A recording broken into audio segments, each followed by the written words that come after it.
All right, number 10 says determine whether the following statement is true or false. It says to cut the standard error of the mean in half, the sample size must be doubled.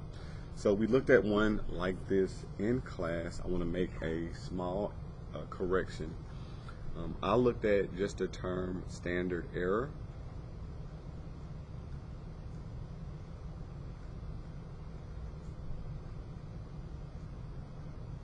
Okay, which the standard error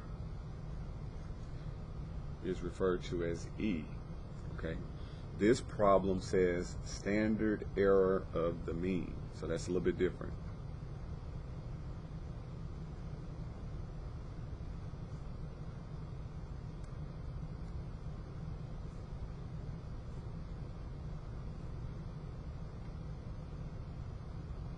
Okay, so when they say standard error of the mean, they're referring to the standard deviation. Okay, sigma when we're dealing with x bar and the sample mean. So standard error was the z times the standard error, whatever we're doing. It could be standard deviation. A simple standard error would just be this. For this scenario, it would just be sigma over square root of n. Okay, so this is what we're dealing with. So if we want to just test this, I can just make some standard deviation 6 and say the sample size is 4 and see what I get compared to standard deviation 6, and then when you double the mean, double the sample size, make it 8 and see if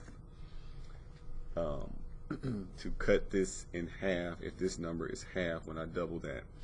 So we can test that by doing 6 divided by square root of 4, and we get 3.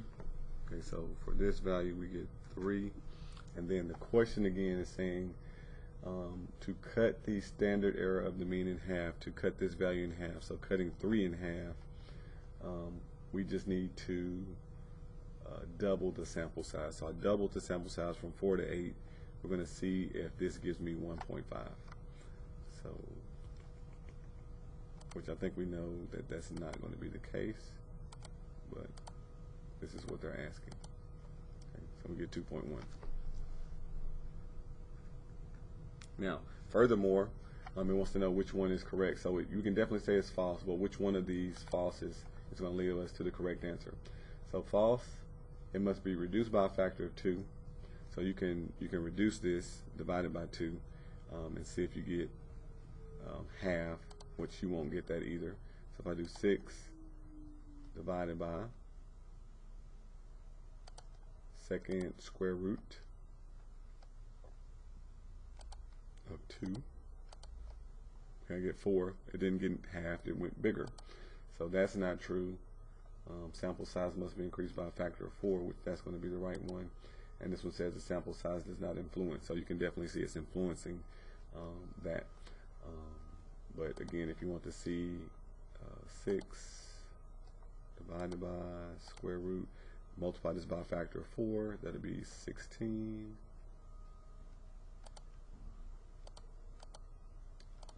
And then that gives you half of it. So also I want to show you the wording when it says standard error of the mean from your text.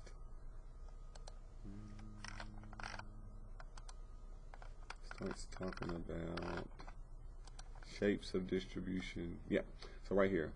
So this is the standard deviation of the sampling distribution of x bar. So when they say sigma x bar, this is called the standard error of the mean.